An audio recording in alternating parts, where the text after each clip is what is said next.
now. So I'd like to begin as we get ready to bring our keynote speaker up. We are very excited because our inaugural Afro Latino lecture and film series has been quite a success so far, and a lot of good reviews in honor of National Hispanic Heritage Month.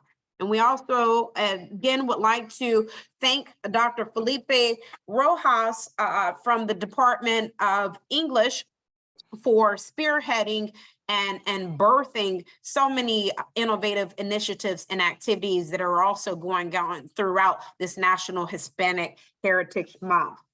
So without further ado, I bring to you Dr. Clement. Akassi is a native of the Ivory Coast, or Cote d'Ivoire. It's a Francophone country or French-speaking country in West Africa, right next to Ghana. So their official colonial language is French. He obtained his PhD by the University of Alcalá in Madrid, Spain, on Afro Latin American and Afro Latinx and Afro Caribbean studies and Afro-Cuban studies. His areas of research are, but not limited to, African and African diaspora studies in the Francophone, Hispanophone, Lusophone, which is Portuguese speaking, and Anglophone worlds. He is the author of a plethora of publications disseminated in national and international peer-reviewed referee journals. He is also the author of 4 books, and he is preparing to publish a forthcoming groundbreaking book on decolonizing imaginaries and epistemologies in Latin America, Africa, and Europe. He has been the invited distinguished professor in Brazil, Mexico, France, Puerto Rico, Colombia, Costa Rica, among others. He is the past president of the College Language Association and current founder and coordinator of MUNTA, an international and interdisciplinary research group on African and African diaspora studies. He speaks French, Spanish, Portuguese, English, Haitian, Creole, and 4 other African languages fluently. And he is a tenured associate professor at Howard University and director of their graduate studies. And lastly, he also studied for 1 year. He lived in Cuba for 1 year working on Afro-Cuban religion called Santeria. I hope I pronounced that correctly. And so we are indeed honored to have you with us here today, Dr. Clement Akassi. So without further ado, I would like to give a warm West Liberty University welcome for our keynote speaker today, Dr. Clement Akassi. Thank you very much. Thank you very much, Dr. Akassi. I would like to thank West Liberty University for the invitation. And I would like to thank also Dr. Evans, who is the president of West Liberty University. And I would like to thank also all of the community of West Liberty University. And I'm very honored to be here to talk about this subject, how African, Hispanic, and Afro-Latinx are decolonizing the imaginary and identities after enslavement and colonization. I usually, when they talk about people of African descent speaking Spanish, they talk about Afro-Hispanic, and then on the concept of Afro-Hispanic, they refer only to those of African descent living in Latin America, that leave aside the African countries that speak Spanish, and which are Equatorial Guinea, which are also Western Sahara, and which are also the north of Morocco that was at one point colonized by Spain. So here, when I use the concept of African Hispanic, I'm including the African descent in Latin America, but also the African from the continent, i.e. Equatorial Guinea, north of Morocco, and Western Sahara. So I wanted to clarify that for people to understand why it's very important, the concept of African, because it refers to culture, history, and identity. It's very important to mention that. And also, why here I talk about Latinx is because now we living a paradigm, a social shift where we need to take into account the non-binaries identity. So X represents the non-binary identity, and this is what we have been embracing now in Afro Latinx.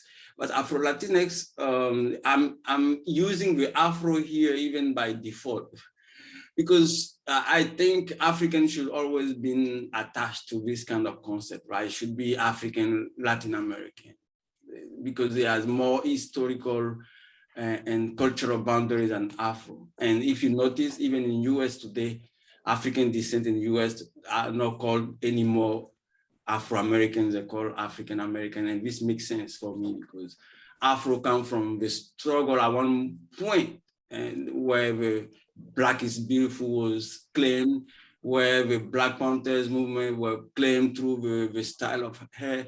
But on African descent in Latin America or in Europe or even in US,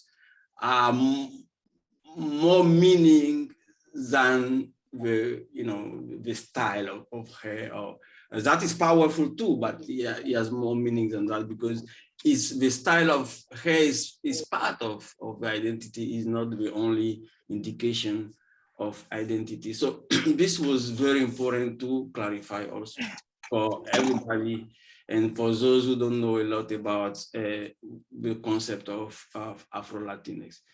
And why, by the way, there is a sense of decolonizing imaginaries here.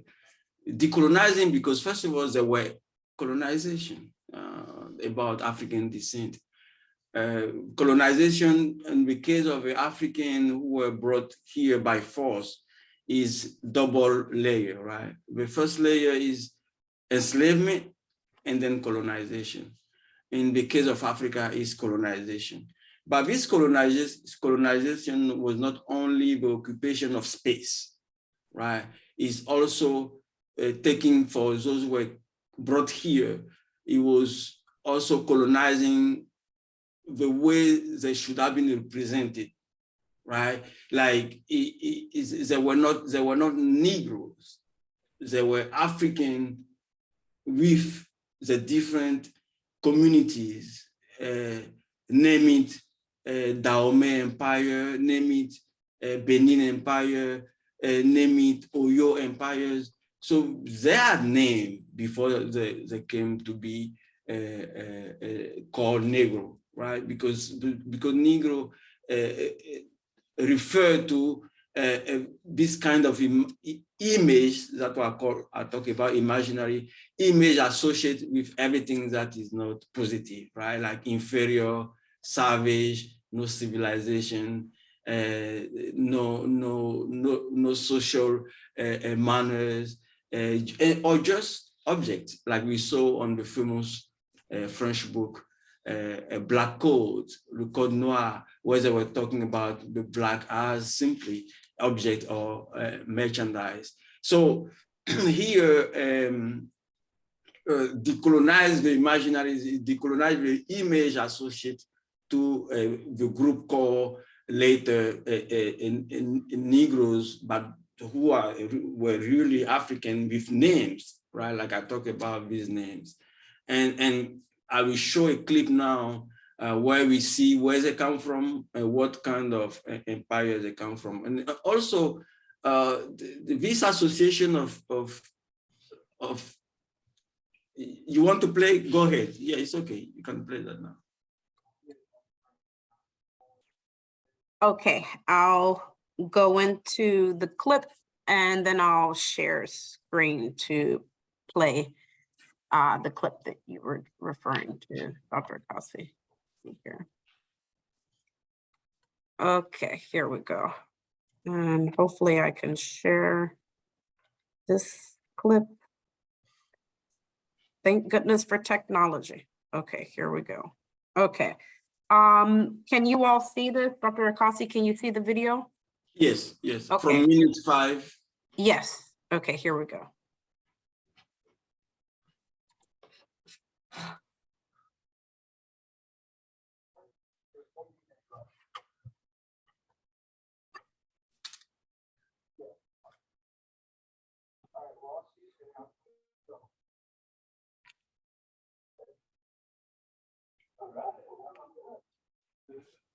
The sound is not clear though. Huh? The sound. Okay. If you go You're to saying, share sound, you're saying, I'm sorry, the sound isn't playing? no. If you go to share sound, Okay, I'm sorry, everyone. For the share sound, is that, does anyone know? I know Mr. Rodella is on. Is that under, is it the remote control or under more? Let's see, pause, recording, reactions. when you go to the, Oh, there it is. Okay, I got it. Sorry about that. Okay, I just learned something new. All right, so let me back it up a little bit and I'll go back. El niño There we que go. las niñas Can you hear negras it? sepan su historia. Many children and adults in Latin America do not know anything about Africa, buying into stereotypes, oftentimes unaware that it is a continent. Todavía dentro de esa concepción de mundo, el niño no te piensa que África es un continente. El niño te piensa África como un país. África es un país que pues, que la gente aguanta mucha hambre. ¿Cómo me imagino África? Un país de muchas necesidades. Es que no es que la han dejado fuera. Nunca fue parte de la historia. Ese es el asunto. Afro Latinos are the descendants of enslaved Africans who were brought by force and dispersed throughout Latin America. Today, there are more than 150 million Afro Latinos in Latin America, of which 90 million live in Brazil. But does this mean that only people who are black can claim African roots? Muchas personas confunden que el negro solo sea la piel. Puede haber un negro con los ojos claros. La piel negra es solo una característica de lo que es el hombre negro. For Latin Americans, there is something prestigious and honorable about identifying with being descendants of Europeans. What has been taught is that the royal bloodline from Spain is worthy of respect, pride, and honor. The indigenous is seen as something mystical and exotic, while the African root has always been associated with slavery, poverty, and all things black. Queremos cambiar ese lema de que negro y malo es lo mismo, ¿sí? Que si ponen una bomba, noche negra en Bogotá, conciencia negra, futuro negro, trabajé como negro. History books refer to Africans only as slaves. There is no mention that some Africans in their territories were kings and queens or men and women of great wisdom, nor does it mention that African kingdoms themselves participated in the slave trade, trading slaves from other kingdoms with European settlers. Once removed from their lands, enslaved, and brought to the New World, they were stripped not only of their integrity, language, families, and culture, but were forcibly made to assimilate. Le eliminaron los nombres, le prohibían el hablar sus idiomas africanos. Les negaron el tambor. No permitían las actividades religiosas o las actividades espirituales. Trató de sacarnos nuestro ser, nuestra conciencia de ser de origen africano. Es como limpiarlos de toda identidad total para que comenzaran solamente a copiar la cultura española, el idioma español, las tradiciones españolas, la música española, la ropa española, la comida española. Eso caló hondo porque entonces en el negro impresionó esa fuerte visión de que nada que se identifique con lo negro vale la pena, ni sirve, ni es bueno, es malo, es feo, es bruto, es detestable. La mayoría de los libros te pone esos gráficos donde se ve al esclavo sometido a castigos con sus cadenas, con látigos, ¿no? El esclavo sufriente, víctima. Entonces yo pienso, ¿qué efecto tiene este discurso y estas imágenes sobre afrodescendientes?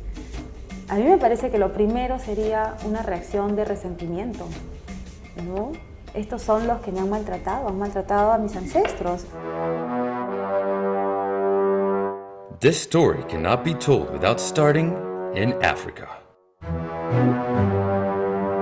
Contrary to popular belief, Europeans did not enter into the depths of Africa to kidnap people and turn them into slaves. African kingdoms dominated the territories, enslaving small groups of people from other kingdoms. Kingdoms such as Ashanti, Dahomey, Oyo, Benin, and Congo were some of the most powerful. When trade with Europeans began, it benefited the African royals, and the elites grew more powerful. Salió lo mejor de África. África empezó muy mal. Empezó con una sangría humana. The colonizers knew exactly which humans were of value and had their pick of the finest Africans.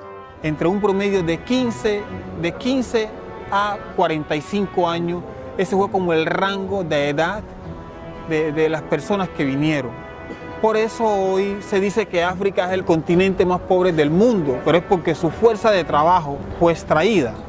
En la medida en que se les extrae su fuerza de trabajo, solamente queda la niñez y la tercera edad, es decir, los abuelos. Los traficantes de esclavos no se aventuraban a elegir a un hombre flaco ni a una mujer enferma.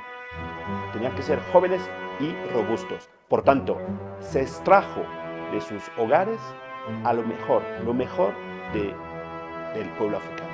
The population of enslaved Africans came from many ethnic groups. The Africans who arrived in what is now known as Latin America came mostly from Central and Western Africa.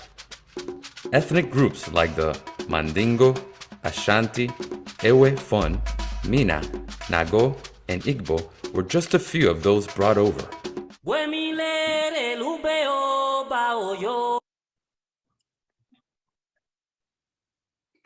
Thank you, Dr. Akassi. So the first observation is like these people were not Negroes. They were belonging to kingdom, and this kingdom was Oyo, Benin, Ashanti, Dahomey, and they were belonging to also ethnic group, right? So what is the point here? The point here is all people get their identity from the community, and this community has a link with the language. To make simple, I will give an example of a colonial empire and the language. Spanish has people identity and they speak Spanish. French are people as identity and they speak French. English people are people as identity and they speak English. Portuguese are people with identity as a Portuguese and they speak Portuguese. So this African coming from this empire, for instance, the example of the Oyo Empire or the Congo Empire, within this empire, you have different ethnic groups, and each ethnic group, for instance, speaks that language. To give a simple example, I come from an ethnic group called Ani in my country, and I'm Ani, and I speak Ani. Another group is Baule, they're Baule, and they speak Baule. So the representation of a word comes from this appropriation of this language. By the fact like they are being captured as enslaved and later colonized and impose upon them a language, take away the identity. So they are being imagined. They're not the real one, because the real one are the one who are speaking the African language. So this is very important to point out. So they imagine in this sense, in the sense that the representation of the words they are, the way they see the world need to go through the filter of other languages, French, Spanish, Portuguese, English, etc., etc. So they have been imagined on that, on who they are and what languages they should speak. The way they call them also. Because originally they're not just Negroes, they're not just Black. They have the name, and they were belonging to a different community and different empire. This is the number one. The number two, the idea also of the image associated with African people as a savage is imagined also. Why? I will give it one political fact and historical and political fact. In the 16th century, when there were beginning the slave trade, the political organization of Europe was a monarchy, and the political organization of Africa was the monarchy. There is not any difference. So in what sense the African political organization could be inferior to the political organization of Europe? There is none. Secondly, when you talk about the religions, there were one big controversy that happened in Spain about how to change the indigenous. I don't like a lot either the concept of indigenous, because they had names. There were Aztecas, there were Incas, there were Mayas, there were Taínos, but I call them indigenous. Indigenous is related to a lack of culture in the colonial lexicography, right? So there,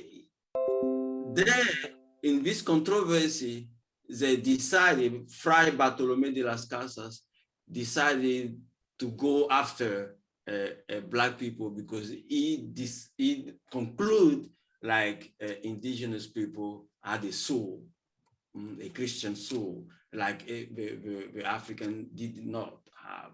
But African has a religion also.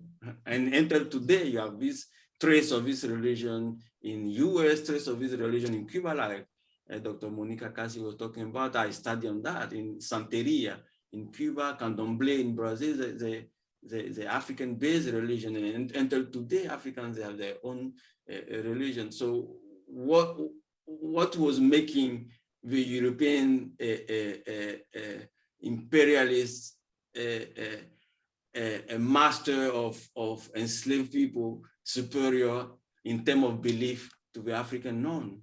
So again, these people, this African and African descent was imagined.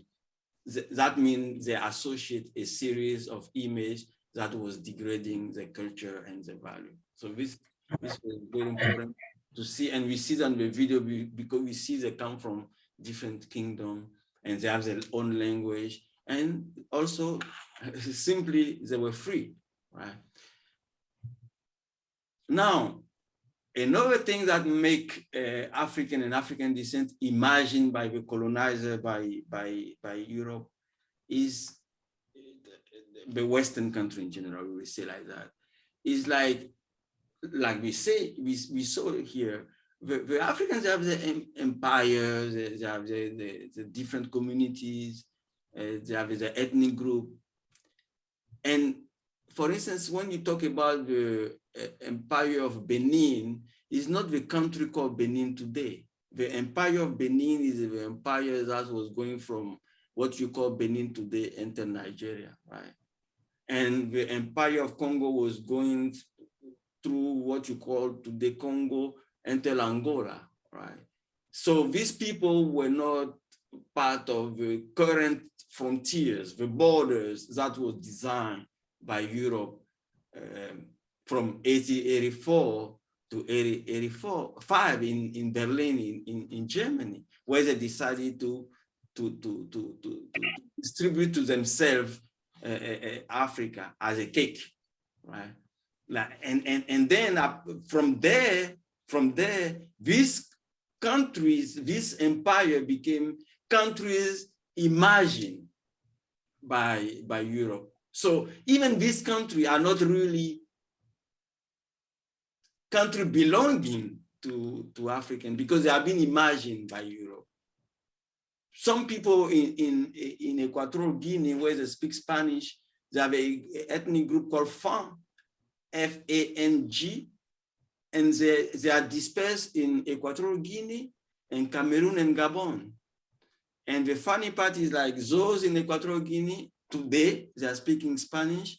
Those in Gabon are speaking French, and those in Cameroon are speaking also French. So the same group, because of the arbitrary of a division of Africa by the colonizer, the same people cannot even talk together today because they're obliged to speak, one are speaking Spanish and the other one are speaking French. So they imagine again, they have been imagined, they're not the real one.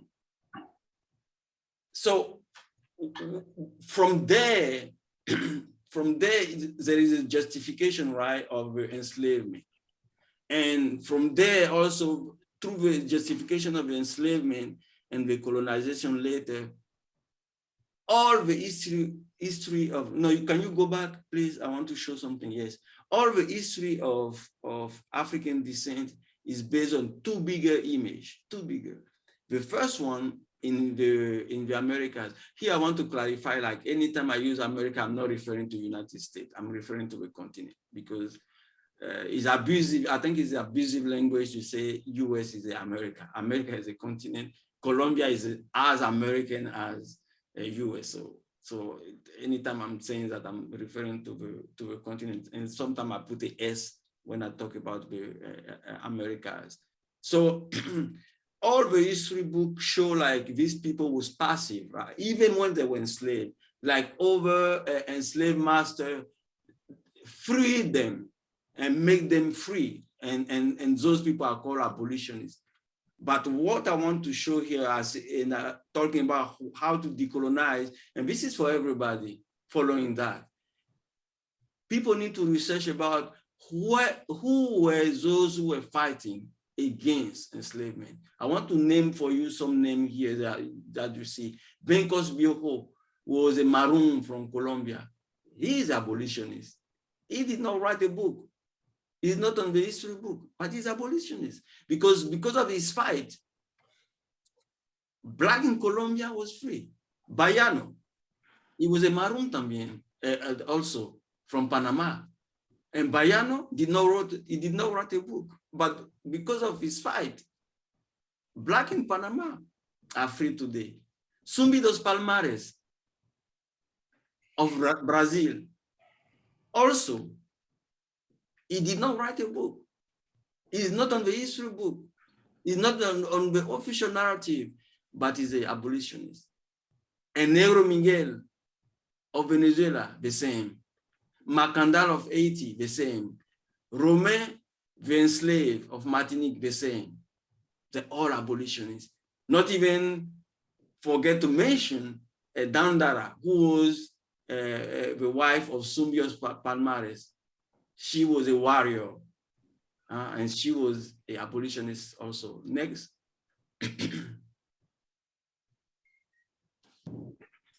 Next slide.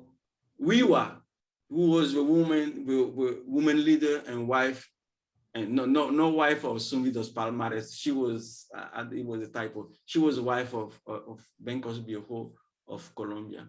So this was those who have been silenced or invisibilized on the history book, because those are the first abolitionists and the first thinker of the freedom in Latin America.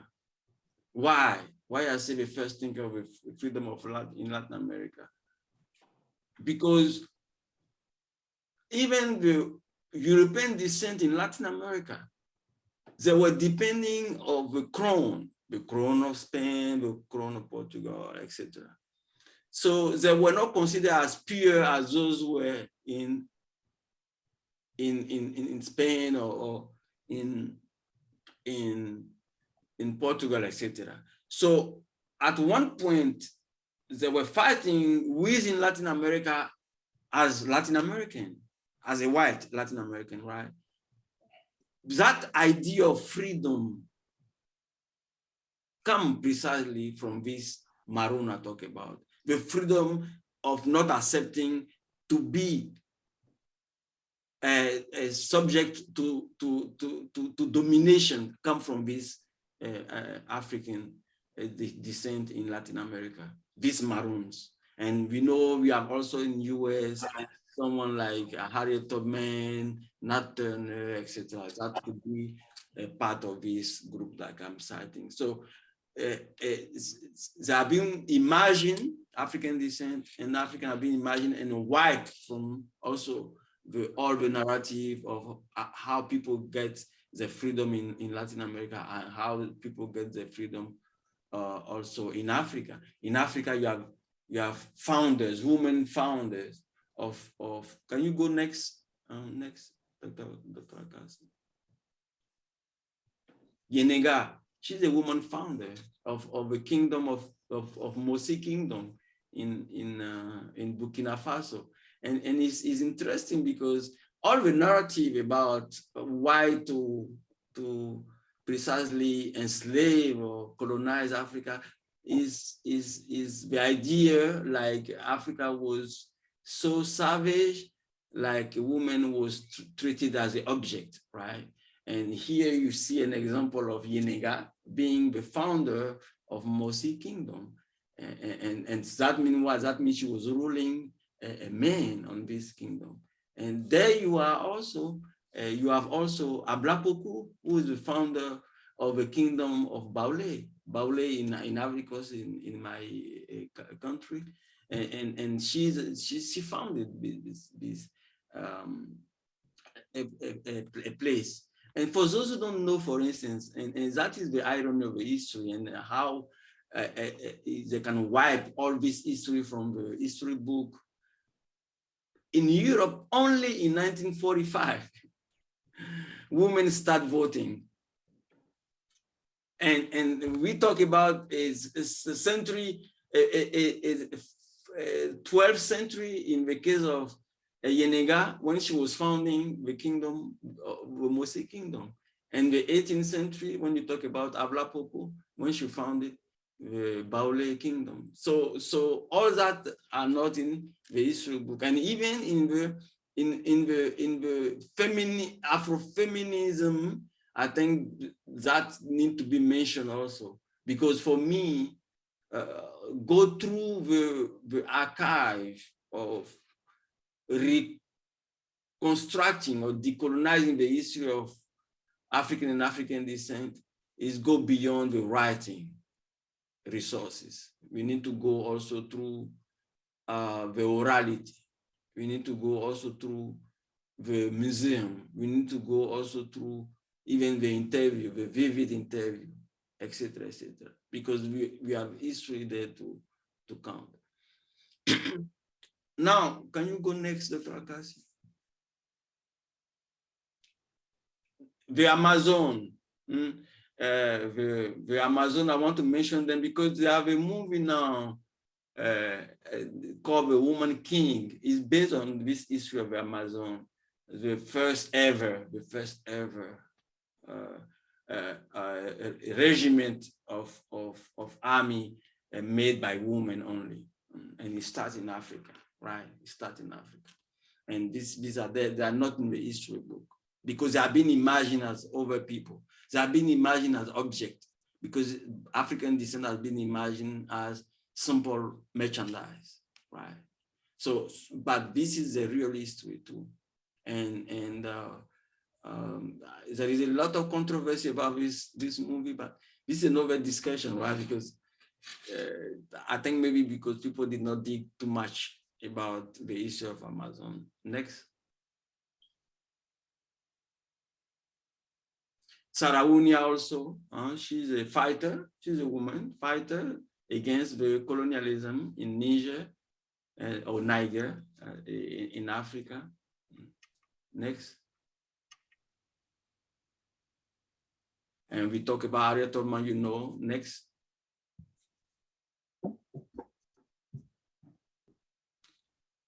And here is, I mentioned to you already something, but I want to come back on that.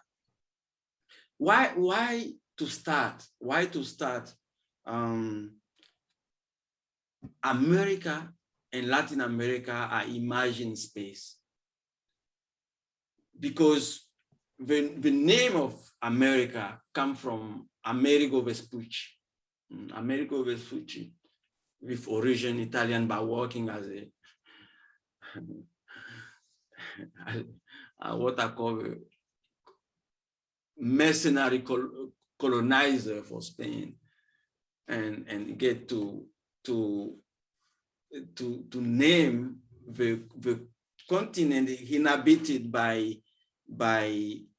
Taínos, Aztecas, Incas, and Mayas, and more. You are more, but the most representative are those. And he calls that space America, so that he wiped out completely from what was that space.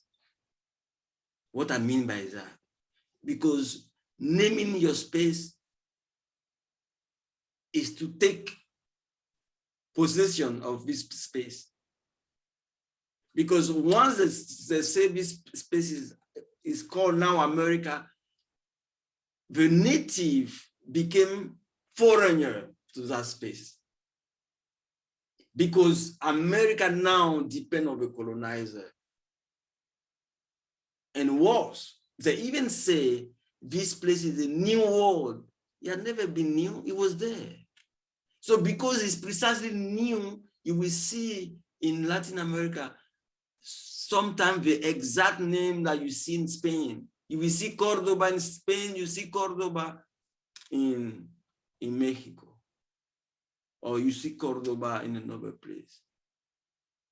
Right? So Cordoba is a city in Spain, but you see that also in Latin America. So they were duplicating a word that for me was past due. That was Europe. So they were duplicating that in another space that was existing, and they decided for the sake of just dominating over people, like these people, this place should be renamed. And by renaming it, they imagine that space, because the real space is not America. And then the second layer of this imagination, or this imagined space, is when they get, for instance, to America Latina. We all saying that, but we did not stop on one thing. Me, at the stage of my research today, I use America Latina by default. Why? What I will explain now. America Latina suggests, like, in America Latina, those who are informing the identity are only those who are Latin descent, Latina. In Spanish come from there, Latin descent. That means Spanish, Portuguese, and French. The question is simple. What the native, the Taínos, the Maya, the Inca, the Azteca, what they have to do with Latin-based language? They have their own language. What the African descent who are their own language, had to do with Latin-based language. So by the name per se, they're wiping the identity of other people than white descent, European descent. So America Latina is problematic. Is imagined, at least is imagined for native and is imagined for African descent, because it is not the way is linked to them. They have their own language. So this is a debate in Latin America about who they are really. And who they are really is based on whitening Latin America through the name, since the name America to America Latina, right?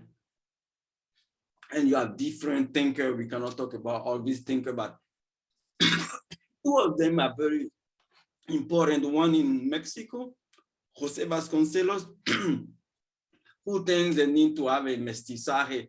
Mestizaje is kind of mixed identity, but this mixed identity was not really a proposal of a mixed identity. It was to make Latin America just white, like people need to be mixed to whitening or to improve what they call the mejorar la raza, to improve the race. Here meaning the Black race. And then you have Gilberto Freire also in Brazil doing the same thing. And now they have African descent there themselves who are proposing a counter concept to represent better the idea of Latin America. One of them is Lelia Gonzalez. Lelia Gonzalez is proposing, she's proposing something extraordinary for me. That is exactly what should or could be an inclusive concept for Latin America. She calls that América Latina. Ame, like she's conceived the idea like Ame can be referred to America, Africa, reference to Africa, and Latina because the indigenous space is also a space called the Andinas. So on this way to name the new name of Latin America, embrace African descent, native descent, and European descent. And this is extraordinary. That's why I was saying at the beginning, like now at the stage of my research, America Latina use it per default. The second proposal is very interesting. There are more, but these are the two most important. The second proposal is very interesting. It's come from Manuel Zapata Oliveira, that is come from Colombia. And he proposed something that is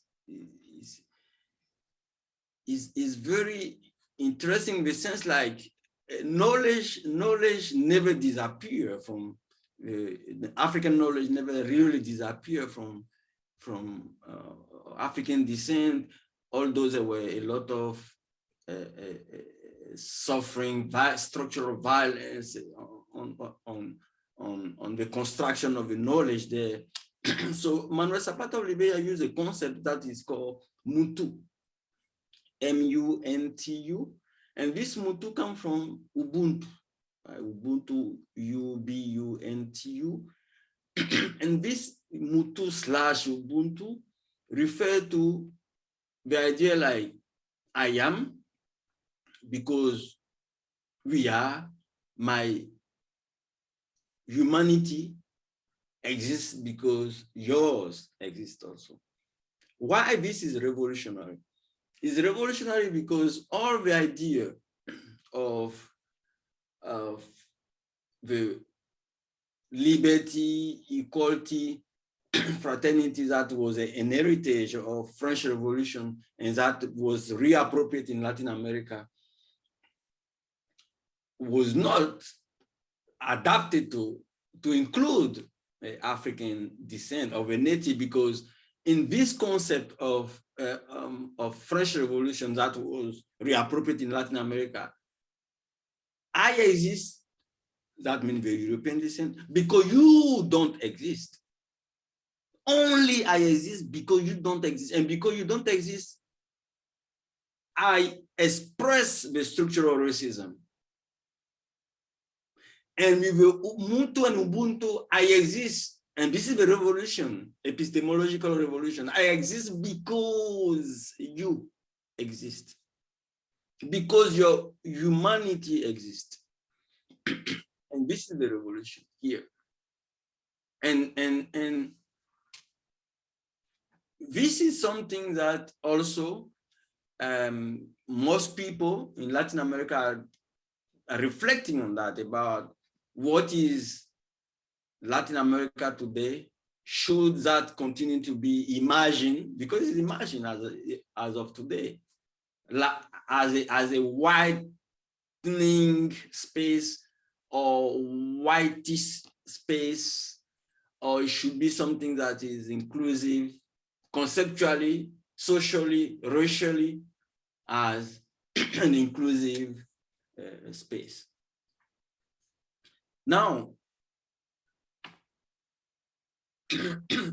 how African, like in Equatorial Guinea, right, or in Western Sahara on the North Morocco, this language being this colonial language, like Spanish, for instance, in the case of this country, being the official language, is the language of representation of war.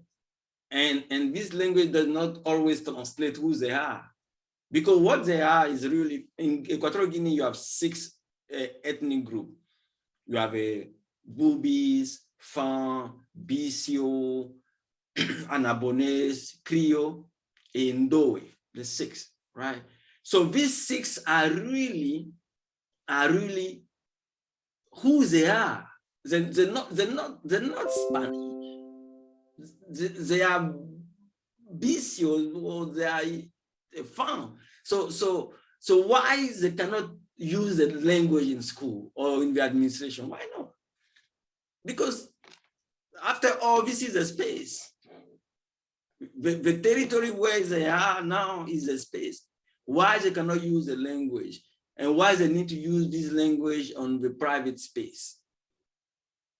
So on the public space in school, administration is Spanish, but in the private space at home, they can speak those language. So, and the danger of that, of course, with the time going on, new generation of Africans won't be able even to learn this language. So they will be definitely imagined forever now, because they won't even have people to preserve this kind of language. So over there also in Africa, there is a big boom, a big movement today to question this persistence, this survival of colonialism in Africa through language, through currency, through religion. About religion also, sometimes I smile when I see in TV some image talking about war between Christian and Muslim in Africa, or sometimes they refer to Nigeria. Is astonishing, because precisely this is a clear example of how the imaginary have been colonized to accept, like, not only you have been stripped from your own African religion, but you need to embrace a religion that will take you to a war that is not yours. The Africans are originally not Muslim, they're not Christian. So what war are they doing for that?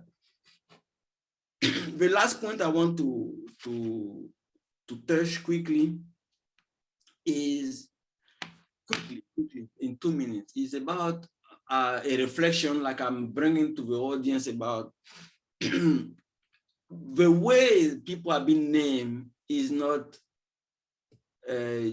just innocent. It meant ideologically or to dominate or to maintain a system. Why I'm saying that, I want to give that example about the US, particularly the case of US.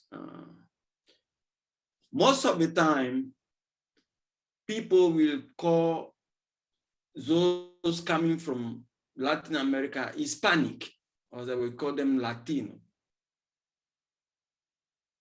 Hispanic normally refer to those who speak Spanish, whether they're in Africa, they're in Latin America, or they're in Europe. The problem is, like, Hispanic in US became a class, a social class associated with thousands stereotypes. And we all know this stereotype, right? They are in reconstruction, or they always do the labor like people in US they don't want to do. I'm quoting the stereotype, I'm not saying that myself. And that took to a new change on the census, about the population census in US in 2020. The Spanish people from Spain request, like, they should not be associated to Hispanic in US. So for you to see how this is ideological, like the Spanish say, no, now you will put Hispanic, Hispanic, for one hand, and you will write Spanish, Spanish, apart. It's absurd linguistically, but socially it makes sense for them. And perhaps if they go to the imperialistic history, it will make sense also, because they were thinking they colonized these people that cannot be on the same basket, right? So in US, people need to decolonize also the imaginary about that. This is not the Hispanic are not a social class. They are Hispanic who are professors, and you are Hispanic who come from Equatorial Guinea because they speak Spanish. They're Hispanic who come from Spain because Hispanic is based on speaking Spanish. All those Spanish people just request that they need to be removed from the concept of Hispanics. They're wrong, because this is the 21st repetition of enslavement, because they're trying to point like these Hispanic are inferior. They're not like us. You know, they're not. They are Hispanic, we are Spanish, you know. So these Hispanic, they're just people who speak Spanish, and they do all kinds of professions. They're professors, they're medical doctors, they're teacher, they are lawyer, they are translator, etc., etc. Right? So with this note, I would like to finish, and I apologize if I went a little bit over, because it's a passionate topic for me, and I wanted to share that with you. Thank you. Excellent. Thank you so much, Dr. Akassi, for your enlightening and groundbreaking presentation today. I'd like to open it up now for any questions, comments, observations. It's a judge-free zone, and it's a safe space, everyone. And I thank all of you for being here today. And Dr. Akassi shared with us some innovative, groundbreaking information for his forthcoming book that's coming out at the beginning of 2023. But any questions, comments at this time? The floor is open to be directed to Dr. Clement Akassi. Dr. Akassi, I am curious about something. Do you think the conditions that you describe are, it seems to me they're exacerbated by how we teach history. There's books that have been written. I'm familiar with one called Lies My Teacher Told Me, which was, it takes us through several different periods in US history, starting with Columbus and how we teach that he discovered the New World, and we don't really teach that Columbus was essentially a slave trader, that he wasn't exactly the great guy that we tend to depict. Seems to me that it would exacerbate those conditions into, we put that information into our kids' heads. I think you say that, you have the answer, exactly that. Like, first of all, when you enter in the classroom, don't reproduce this narrative. There is not a discovery of America. So simple as that. There were people who violently conquer a space in a place that had a name before and were renamed by someone called Amerigo Vespucci. These are facts, and the kids need to know that. Because there we construct the imaginary too for the future. So being professor or being have a weapon like a knowledge, because knowledge is a weapon and its power. We cannot go after centuries reproducing this kind of narrative, especially when the narrative is not just true. It's not true. And we cannot continue talking about discoveries. There is not such a discovery. I always, to answer your question with very humoristic tone, I'm always say to my student, can you imagine someone come to your house and he say, oh, I discovered your house. How you will react? They were all like crazy, but they say, yeah, I will react like, I can believe someone come to my place and say, they discovered my place, So it's the same. We just need to say the historical fact. It's not even an act of rebellion, right? Because sometimes people are scared, maybe they will think I'm doing some act of rebellion. What rebellion? It's a historical fact that did not discover. And also, like you said, eloquently about Christopher Columbus. Christopher Columbus was the first enslaved master. So simple as that. It's not that. It's a historical fact, though. I mean, they're everywhere if you want to dig to find out about that. And even his friend, Nebrija, the one who approached the Queen Isabel, the Catholic, to say, oh, we need to go to conquer new space. He said, because from there they built the Spanish grammar, he said, do you know, Queen, like we need to have our own Spanish grammar independent from Latin because we need to be as imperialistic as was the Romans people. It was clear. The project was so clear. Like they were going over there to impose even over people their own value. So they did not discover anything. It was well prepared, this enterprise. So this is what I can tell you. Just take the personal courage to tell the truth to the kid.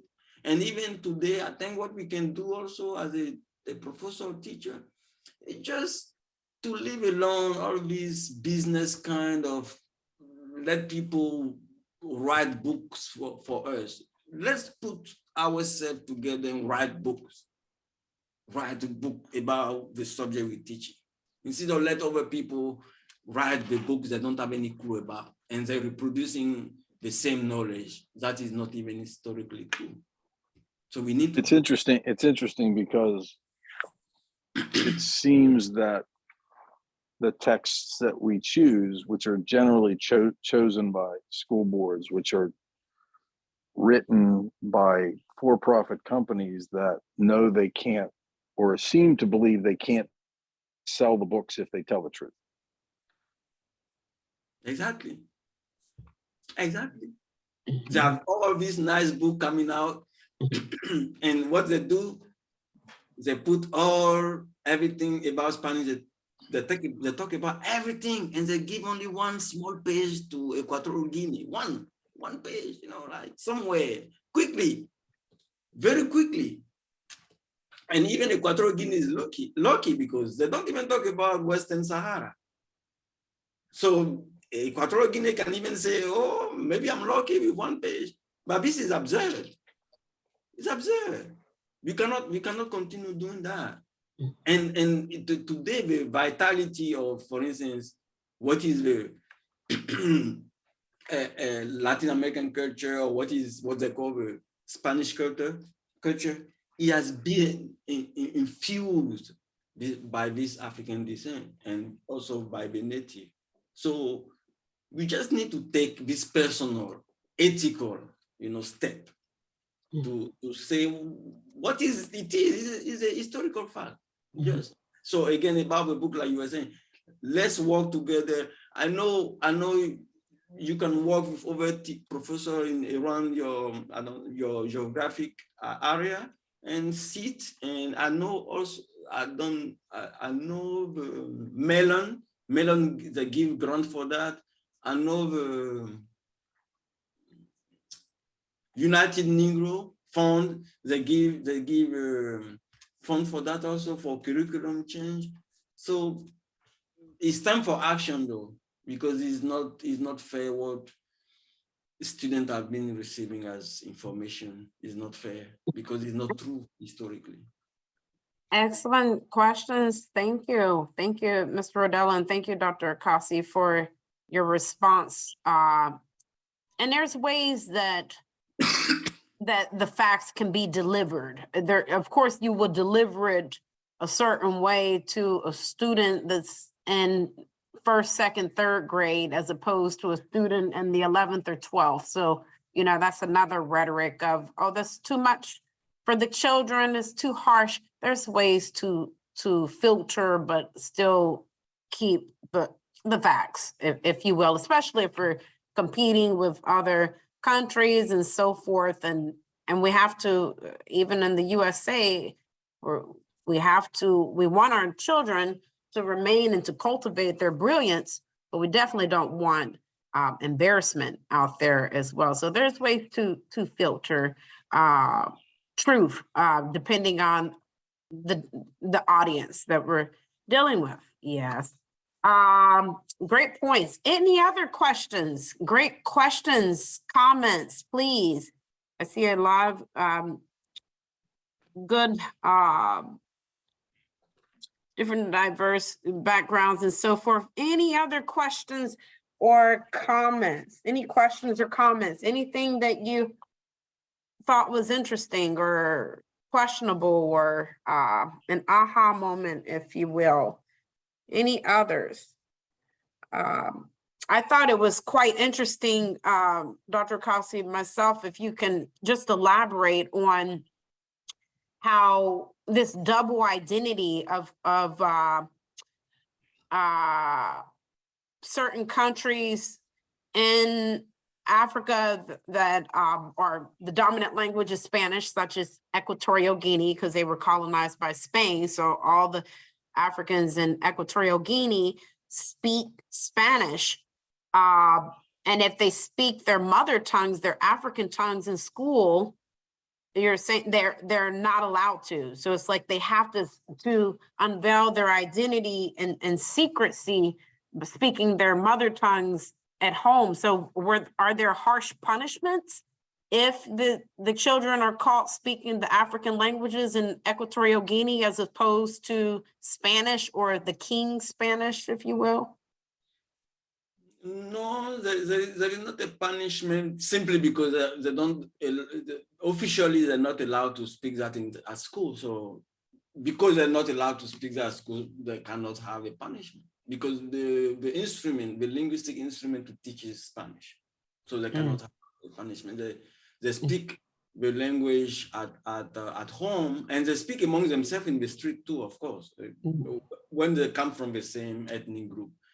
So this this double identity that they call is not even something like is efficient, right? They say that from Spain sometimes to continue dominating, and they say that for all the former colonizers. French will say the same. Oh, you know, you're part of a francophonie, right? Like you're part of a French-speaking world, or you're part of a Hispanidad. But this is only when you're in your country. But when you immigrate, you go there, they don't want to accept you. I don't know if you guys know how many people, African people, are dying in the Mediterranean trying to go to Spain, and trying to go to Spain either directly or transiting by Spain to get to Europe. So this so-called double identity is to maintain people under domination of a former colonizer. It's not even real, because this double identity does not work when they want to go to the former colonizer space, because they don't simply accept them there, right? So the dominant language, of course, the official space, again, I'm repeating, in the school, in the administration, is the colonizer language. But like I said, there is a pushing now for people to go back to the African language. They're pushing. Like, for instance, in Senegal, they speak Wolof and French, right? And although the dominating language in school is French, though. And in Mali, they speak Bambara, and they speak French. Again, the dominating one is French. But they're pushing. People are pushing. Yeah. And indeed, language is political, and your point definitely intersects, I think, here in the United States of America, because we have over 6,900 languages in the world, but only half of them are written down. And it's very political. Even if you think about Ebonics, or AKA the African-American Vernacular English, which is a language that went to court in 1979, King versus Ann Arbor, or even Creole language, you know, which is from French, but is frowned upon, you know, and the same with Ebonics. And in school, sometimes people, even as an English professor, oh, you're speaking bad English, bad language. And we have to be careful with that, because it's a slippery slope, because it's equivalent to saying, okay, so you're saying that the language that I heard in my mother's womb is bad, my mother is bad, my culture is bad, I am bad. And so language definitely is very political. And I think definitely within even Spain, the Spanish language in Spain versus Spanish in Puerto Rico or Mexico, totally different, and people were judged by the way that Spain is considered the king Spanish, as opposed to other parts of the world, such as Puerto Rico. And I think the same holds true even in our great state of West Virginia, and English spoken in a way totally different from English spoken in a certain way down in the deep South of New Orleans. And why is that? The language is associated with the identity and associated with the social class. But that sounds like another topic for another day. Any other final questions, comments, reflections before we end for the day? I have one more question. You talked about when the slave traders came, they took the healthiest. In terms of numbers, I don't have any way to quantify whether or not that was, because you mentioned it was debilitating to the workforce in the native country. I really don't, off the top of my head, know how many slaves we brought here and how debilitating that was for the local economies, who now had to do whatever they were doing with skinny people and old sick ladies. Yeah, this is a good question. There were, it was there also, but I did not play that part. There were 12 millions of enslaved. So in the grand scheme of numbers, what did that mean to the local? You know what I mean? What does that mean in what? In terms of what? Well, I mean, if they took 12 million from a population of 20 million, that's obviously incredibly debilitating. If they took it from 12 million from 200 million, not as much. I don't have a way. Oh, no. The number was very low in Africa. So 12 million was almost taking everybody, unless the woman, right? Like, and the kid, like, because no, the population of Africa was so very, very low. It was too much. It was almost, some people call it the Mafa. Mafa is the African language to talk about genocide. It's another controversy, right? But it was too much. 12 million is too much. Remember, right? You remember what's happened in Germany to the people, the Jews. You know, it was not 12 million. But it was just because of the atrocity of that. You know, it was called genocide. So imagine 12 million, right? Imagine 12 million. Yeah. Thank you. Appreciate it. Excellent. Well, thank you very much, everyone. And Dr. Akassi, I don't know if you could possibly maybe share your email address just in case anyone wants to keep in touch. Yes, maybe you could share their information. Just put it in the chat if you can. And then we will conclude our lecture series and film series 2 days from now. And actually, we will be looking at Dr. Henry Louis Gates Jr.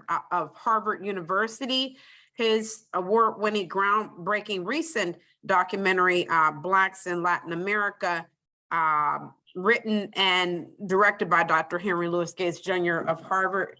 That's in 2 days, and we will have open discussions regarding that particular documentary as well. And Dr. Akassi provided his email in the chat. And I thank each and every one of you for your support. Let's continue to collaborate and learn and grow together. Thanks again, everyone. I hope you have a great day.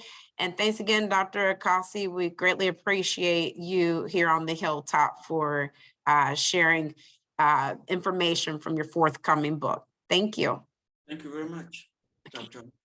Bye-bye.